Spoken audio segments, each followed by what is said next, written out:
প্রতিবেশী দেশকে বলবো, আপনারা নিজের চরকায় তেল দেন, আপনারাও শান্তিতে থাকেন, আমাদেরকেও শান্তিতে থাকতে দেন। সব চেঞ্জ করা যায়, প্রতিবেশী চেঞ্জ করা যায় না। আমাদের ল্যান্ড তাদের ল্যান্ড, পাশাপাশি। আমরা চাই তারাও সুখে থাক, আমরাও সুখে থাকি, ঠিক কিনা?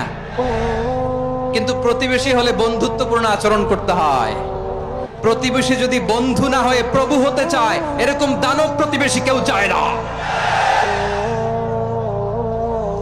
ভারত যদি বন্ধুত্ব উপহার দেয়, আমরাও বন্ধুত্ব দিব, কি বলেন? তারা যদি বন্ধু সুলভ আচরণ করে, আমরাও বন্ধুত্ব উপহার দেব। কারণ আমাদের পররাষ্ট্র নীতি হচ্ছে সবার সাথে বন্ধুত্ব, কারোর সাথে বৈরিতা নয়। আলহামদুলিল্লাহ বলেন, কত চমৎকার পলিসি আমাদের।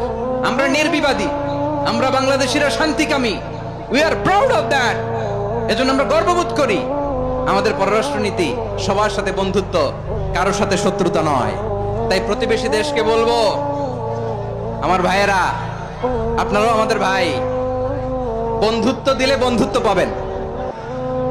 বন্ধুত্ব ইজ ওয়েলকাম, দাদাগিরি নয়। বন্ধুত্ব ওয়েলকাম, দাদাগিরি নয়। Loud and clear. ভারত যদি বন্ধুত্ব দেখায়, বন্ধুত্ব পাবে।